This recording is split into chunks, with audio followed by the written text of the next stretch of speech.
Okay, today's the day that we're going to grill our burgers, and so the accompanying assignment that goes with it is right here. Go ahead and click Edit, and then don't forget to go back into the assignment and hit Submit.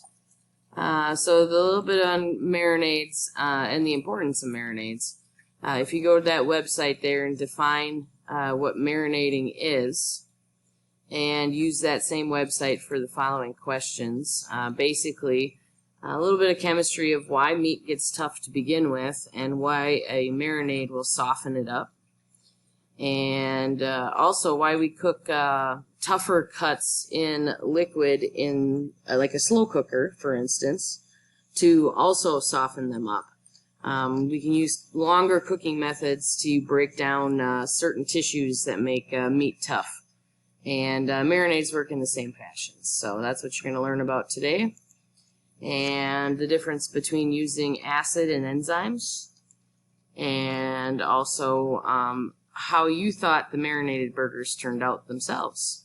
So it does take some time to marinate.